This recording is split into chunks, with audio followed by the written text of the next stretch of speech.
Hi there, this is Stu from Mobile Geeks, and right now we're going to have a good hands-on session with the OnePlus One smartphone. So as you can see, this guy is a beautifully crafted 5.5-inch form factor smartphone. The screen here is 1920 by 1080p, so full HD with a pixel per inch of just over 400. That's a 400 ppi, so it's actually a really nice looking screen. Inside here you've got a Snapdragon 801 from Qualcomm, which is clocked at 2.5 gigahertz. That's joined by a very generous 3 gigabytes of memory. Internal storage wise, there are options for 16 gigabytes as well as 64. The version we have here is a 64 gig version. In terms of camera, this guy here has two LED flashes. He's a 13 megapixel camera. On the front here, we've got a 5 megapixel shooter. It supports 4G, Wi-Fi, Bluetooth 4.0, includes GPS and NFC. Now the software here is also very interesting because this is Android 4.4.2 KitKat, but it's actually got the user interface from Cyanogen. Cyanogen are quite famous for their own modded Android OSs, and this one on here is the Cyanogen 11S, which we're currently using in the exclusive OnePlus theme. Okay, so let's just have a little look around the device. First of all, you can see here we've got a power button that's on the side, about 2/3 of the way up, say.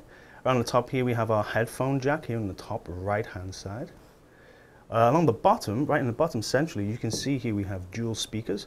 These are dual stereo speakers, if you believe the marketing from OnePlus. These are groundbreaking. This is the first rear-mounted stereo speakers ever, though I'm not entirely sure about that. Here's a USB port, and interestingly, the USB actually connects in a little bit of an odd way. It's kind of upside down, from my perspective at least. Anyway, over here we have the volume rocker.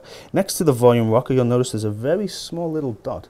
This is how you access your SIM slot, which is right here. You can't quite see it. It's just kind of hidden.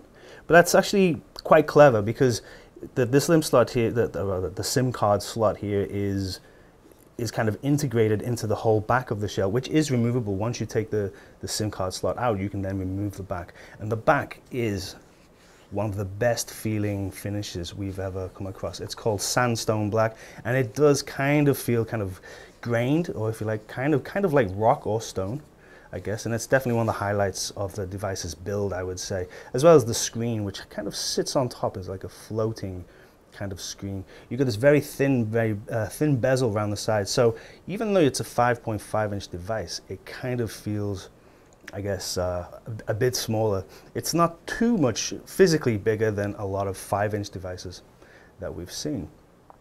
Okay, let's have a quick look at the software from Cyanogen. If you're familiar with Cyanogen, if you pull down the right-hand side here, you'll see a lot of your shortcuts, so you can access a lot of the settings. Let's have a look at brightness. Right here we're on full brightness. You can also customize this entirely, but of course this is Cyanogen's kind of signature, is you have a lot of customization going on. So you can choose any of these settings and also add them to your quick access bar there from the right-hand side.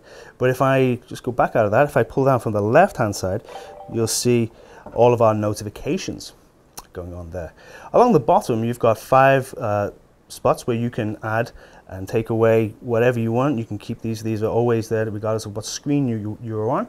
And of course, you've got your app drawer right here, so you can see all of your apps which scroll horizontally. But I'm sure within Cyanogen you can probably change that if you want to. Over here we've got, actually we do have hardware buttons, although there is a setting inside here so you can change that to software buttons. But if we go to this little guy here on the left side, you can see we're given options about how these screens interact. We can choose different wallpapers, widgets. We can choose which screen is the default screen. And quite interestingly, Cyanogen have always allowed you to do this, but now it's much easier to access. You can choose which scroll effect. So right now we're using no scroll effect. Let's try cube in. So there you go. It kind of demonstrates what cube in means in terms of a transition. Let's go to rotate down. You can see how that works. Zoom out. Okay, let's choose accordion and leave it there. So now you can see we've changed the effect here to the accordion effect. So this is definitely one of the highlights of the device, is the customization available within the software. Let's have a quick look at settings. We can go down here, we can see about phone. You can see here that we're running CyanogenMod mod, the version. Here's the Android number, information about the CPU. If we go back out, you can see we have lots of options here. Kind of similar to a lot of vanilla OS experience, I guess, not too dissimilar from what we're getting with Google Nexus. But in terms of interface, status bar, quick settings panel, there are tons and tons of options. Being Cyanogen, they're letting you change and control absolutely everything. So you can see here we have some different theme packs. We can install the Holo theme, I believe. And we can decide what we want from the Holo theme. So let's say we want style, wallpapers, fonts, and icons. Update. It'll quickly apply, and then we can see underneath now we have applied a new theme, or at least aspects of a new theme. And some of these icons have also now changed. It's pretty cool. You go back into settings. You can see, what else we got? Okay, so for lock screen, for example, again, we're getting, this is pretty similar, but you can choose how the camera widget behaves and the clock widget. You're getting control over absolutely everything. So here we are doing our hands-on of the OnePlus One smartphone. If you enjoyed this, don't forget to subscribe below. Thank you. Bye-bye.